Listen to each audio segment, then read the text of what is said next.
Welcome in, everybody. I'm Joey. How about it? 20,000 subscribers. 20,000 people can relate to mediocre driving. Absolutely nuts. Or maybe you can't relate and you just enjoy watching me being an idiot. It's kind of like right here, you know? Because I should probably pay more attention to what's going on during the race instead of what's going on during the football game on the other TV. Top tier stuff right there, and strap in because there's 20 more minutes of this shit coming straight your way. But while the shenanigans is going on in the background, I did just want to take a second to say thank you to everybody for being here. 20,000 people on the channel in less than a year of doing the YouTube stuff is pretty nuts. So thank you for being here. Thanks for being a part of the channel. Thanks to everybody that's commenting. It's pretty fucking awesome. We've got our own little community here of racing game fans, and it's just the coolest thing in the world. So shout out to you guys. But what have we got going in this episode? So we've got a new GT3 race car in the game that's very unlike Turn 10 to give us a couple of, I've helped the Ferrari around, and and then I got punted in the back. And once the wall goes away, you can see the guy who punted me in the back probably just used sand attack on that wall. He's probably dead now, spine just ripped apart, and now I'm also dead. I might not actually be. If the steering wheel is on the correct side of the car, then I should still be alive and just have a big dent on the right side. I look forward to your comments. As I was saying, though, we did get another race car from Turn 10. It seems like we're always begging them for new race cars. Got another one. It's this Mercedes AMG GT3 that we're driving right here, and I'm happy that it's in the game. And the Corvette spun out, and I helped him around, so that's two people we've helped around already within a couple of laps. It looked like he was spinning off to the left, then he fishtailed back to the right, and that was the point of no return for him. I was running into him no matter what. There's no way I was avoiding him. If he was driving a Mercedes, he wouldn't be spinning out because this thing has massive amounts of downforce. I mean, just take a look at the wing on this thing. It's massive.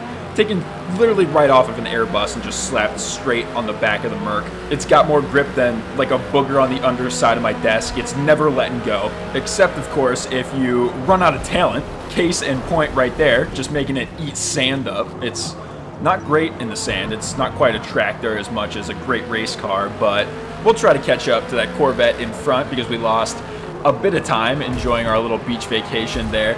Taking the right-hander pretty nicely, getting up alongside him, and through the final corner, we'll get that spot up into 10th place. So a top 10, not ideal considering we started on pole, but it'll do. The Corvette wanting to take back that position pretty quickly at the end of the straight, but goes too deep and takes out another guy, which gives me another position. So I'll show absolutely no sympathy from the guy that just got wrecked and take the free position from him. Eventually catching up to another pack of guys, the Corvette rejoining the track at an awkward angle and forcing the BMW off. So another shady Corvette we got to deal with up here in front, all blacked out, which makes it a little more shadier. He's a shadowy figure. Not sure what he's all about, but we will go side by side uphill into the hairpin. So I'm shaking in my boots. Don't know what this guy's going to do. Getting a little tap from behind, but nothing too bad. And we'll gain that position. Another Corvette up in front. This one, a bit of a magenta. Would you call that pink, purple, magenta? Is magenta like right in the middle of pink and purple? I think. I don't know. That's an argument for the Bob Ross comment section, not this one. We're going to try it around the outside. I probably should have given him a little more space there. We do make contact. I'll take responsibility for that, but we get the move done. Slowly climbing up the leaderboard. 6th place right now, and eventually at the end of lap 4, caught up to 5th and 4th, but I'm going to opt to pit now and do an extended stint to finish off the race. So the tires are going to be a little rough there at the end, but we'll risk it for the biscuit. First place is about 30 seconds ahead, so I'm thinking a victory is probably off the books, but we did catch up to 5th and 4th place right before I went to the pit, so there might be a podium, possibly a 3rd place. We'll just have to wait and see. Lap 6 out of 9 for the memes. Corvette goes off, enjoys a little beach vacation. I know all about that from earlier in the race. Catching up to the BMW in 3rd place now on lap 8 of 9. Getting a little too touchy-feely with the backside of that BMW there in the eyes of Forza and getting myself a half a second penalty. And then going to the beach again. I wouldn't recommend doing it 2 times in one race, but If you're not afraid of sunburns, then go for it, I guess. I definitely need to watch out. Big sunscreen guy over here. Big sunscreen guy. Also a big choking the podium finish guy. It's a nasty disease, so apologies if any of you guys catch it from watching this video. But this race might make you feel a little better. We actually had some really good close racing with Trev up here in the Acura. To kick this one off, though, we're going to fight for position through turn 1 up the inside of the Mercedes, who's losing the back end. We'll trade some paint, but we don't have a Mercedes on Mercedes murder case on our hands, so we'll get through there okay. Up into 3rd place, using up all the curb available on the left side and accelerating down the straight. Now, I thought I was good and clear until the Mercedes, and I think that was maybe a Corvette back there in yellow. I don't know what it was, but they came back like bullets, nearly took me out, but somehow got some stability back and kept her on the track. Later on, catching up to Trev in the Acura again, and this is where things start to get really good. Now, we're going to go at it. So, into turn 2, he's going in pretty narrow, which puts him off the racing line for turn 3, and that gives me the opportunity to go around the outside, and this is when I knew it was going to be a good race. He gave me space there and moved over to the right side. I'm like, all right, this is going to be a good one. So, into turn 4 and 5, basically the same thing, trying it around the outside, the exit of turn 5, getting the acceleration advantage, and into turn 6, getting the move done, 2nd place, winning the battle, but definitely not the war. He's going to come back. For now, we've got 3rd place all over my backside, and as you can see, the tires want to die. There's nothing left. They are 90 years old, and they are old tires. I mean, very fitting. Very, very fitting for the channel. So at the end of that lap, lap 5, they're going to head into the pits in 3rd place. We'll come out in 5th place with Trev very close behind, and then a Ferrari making a pass down the straight right before turn 1. And I'll have a bit of a tough time at getting by this guy. His tires are clearly worn, and he hasn't pit yet. He's got a 5-second penalty to go along with that, so he's probably also a little frustrated. So when I made contact with the back of him, lost some momentum, and Trev is right back alongside. He's trying to go around the outside of me, and he'll win that battle. So we're 1-1 now, but he's got to deal with the Ferrari now, who's going a little slow. He's taking his time, and rightfully his tires aren't doing so well, and he'll go off to the left, nearly going off in the sand, and then nearly taking me out as he tries to come back onto the track. But with him behind us now, we're back to battle stations. World War GT3 basically resumes here. Trev and I going at it once again. I'm not quite as close to him as I was during our first battle through this sector of the track, but lucky for me, he does go a bit deep through turn 2, which will keep me close behind, and then getting that slipstream down the straight into turns 4 and 5. He'll go deep again. That'll give me the run down the straight, slowly pulling up alongside, getting closer and closer, and there's no way we go into the downhill section here side by side, right? Oh, hell yeah, we do.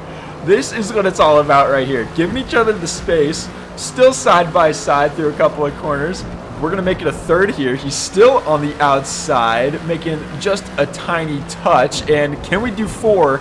No, not quite. The skill reserves ran out there on the inside, and Trev wins another one, but do not fret.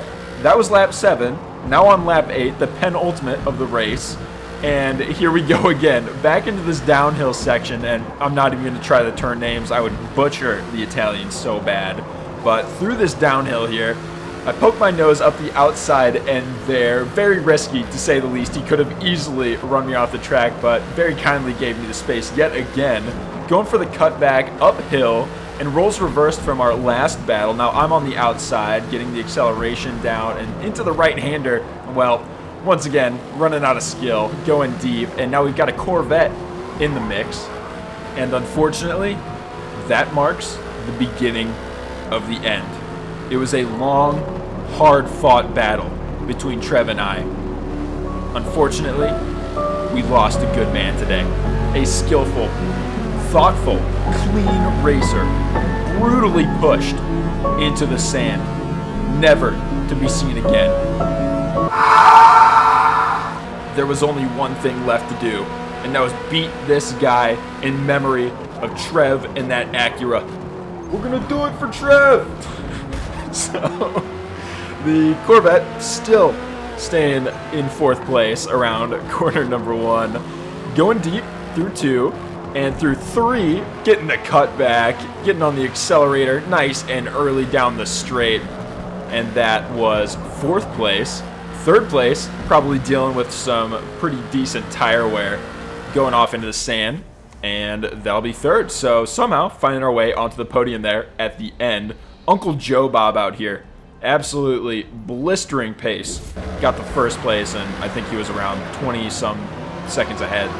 So we'll try to replicate what he did, but at Hakone that's not going to be easy because this is where the Merc's downside is going to come into play. The tire wear is pretty tough on this thing. And if you want to run the one stop on medium tires here at Hakone, then you're going to need to watch it. So I wasn't confident, went with the hard tires, and then later on we'll switch on to the mediums. Already on lap 1, I'm getting swallowed up by a group, and somewhere in the fighting I collided with someone and got a half-second penalty. Oh, fuck yeah, this is the shit! Kill me now! I thought I did a pretty good job of avoiding a bigger collision with the R8, but I guess not. Forza did not think so. That would just be the most Forza thing ever if they started handing out penalties for avoiding collisions.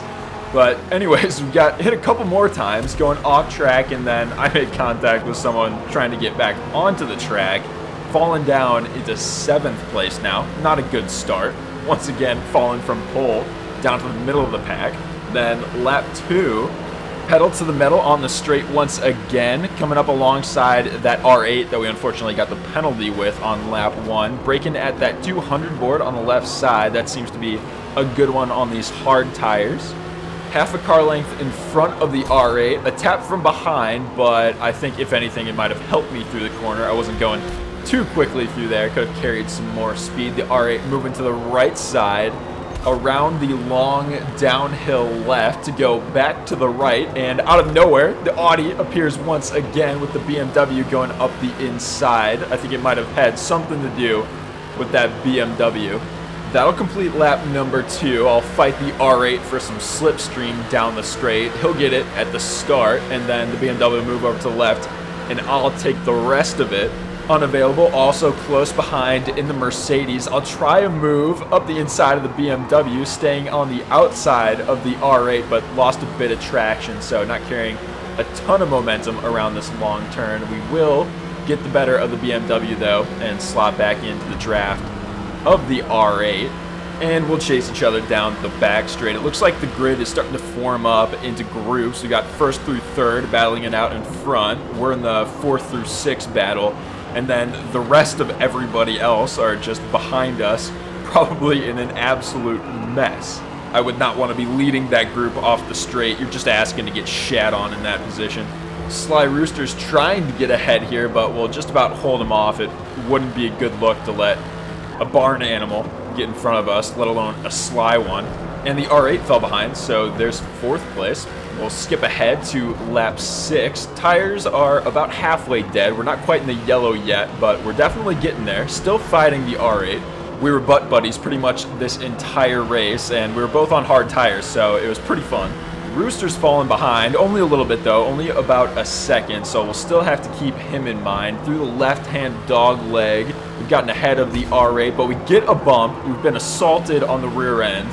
This guy wants to catch a case, but you can't really be mad when you've got this view. I mean, these mountains, absolutely beautiful, so who cares if you get rear-ended? This is definitely one of the better looking tracks though. These mountains are pretty cool, and then you've got that snow cap right at the end of the front straight. Pretty cool. I don't think they'll do it, but I am keeping my fingers crossed that they remake the Alps track. Swiss Alps was always one of my favorites. That massive drop into the hairpin was always good fun. I mean, more than half the time you were getting sent straight into the wall, but the other half of the time it was pretty darn cool. I did hate doing it reverse though, because then you'd have to go up that massive incline. That sucked. Going up the mountain at like 5 miles an hour, not my idea of a good time, but the track in not reverse, that was freaking awesome. Anyways, that was pretty much all that happened that race. I ended up pitting, falling a couple of spots, and the R8 finishing ahead. So we'll move on to Road America. starting 6th out of 14. This is one of those smaller races that you join like right after your last race ended, so it didn't quite fill up all the way, but we still had a fun race nonetheless. Coming up on turn 1, we've already got some crashing going on, and if we take a look behind, yeah, you do not want to be in the middle of that crap.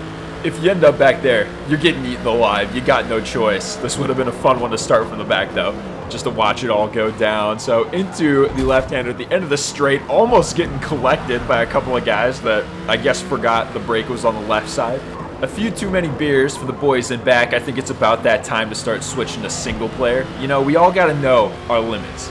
I can't blame him, though, because it's hard to find that point. You know, you got all the liquid confidence in the world, but you're starting at the back of the pack, and next thing you know, you just crash the entire lobby.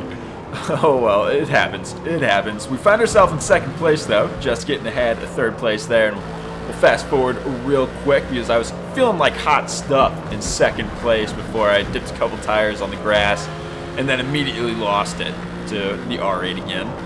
So coming through the kink, eating up all that slipstream, pulling over to the right, and we're drag racing to the end of the straight through the left-hand dog leg, and then we dog leg a slight bit again until we get to those boards, breaking on the first one on the left, getting down into 2nd gear, and getting ahead, so reclaiming 2nd place after having lost it.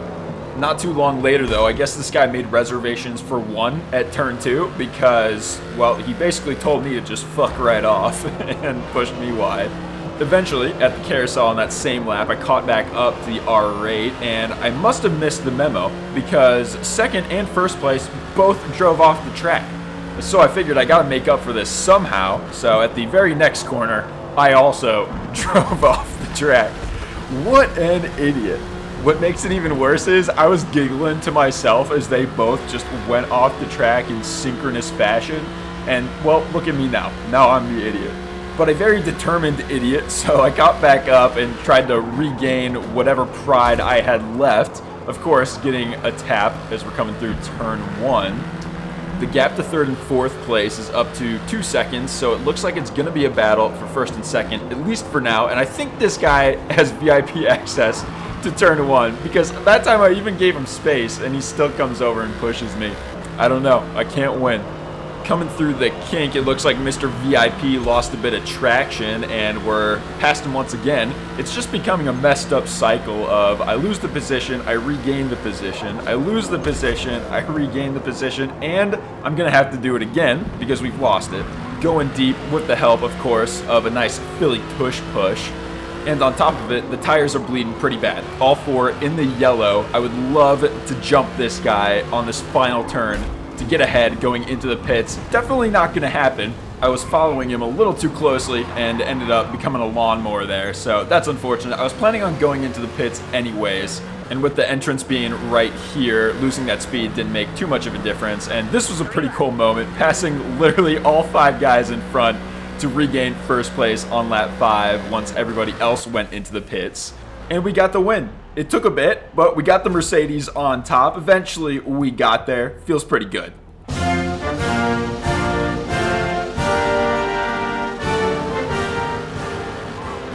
Alright, so we had our shoey, but to finish the video off, I wanted to show you guys just a quick clip, but to set the stage, Menace in 2nd place had been catching me for a couple of laps now. Now we're on lap 9, the final couple corners, and he is on my ass. I'm nervous, I'm shaking, palms are sweaty. Somehow I gotta defend this guy and keep him behind. He's dived up the inside of Crocodiles. I'm looking for the cutback, so much for defense. I really didn't play it there. I've got the inside for Cheetah, the penultimate corner. He'll back out, and I'm firmly ahead now. Sticking to the left side, trying to make him go the long way around, but oh fuck, he's cutting back. There he is. It's a drag race to the line. He's gaining inch by inch, but we're gonna get to the line in time, and we got another win. So overall, the Mercedes, really fun to drive, good acceleration, great handling. Just watch the tire wear and you should be good. So that'll do it for the video, guys. Hope you enjoyed. If you did, do all the stuff YouTubers tell you to do at the ends of videos, and I'll talk to you soon. All right, bye everybody.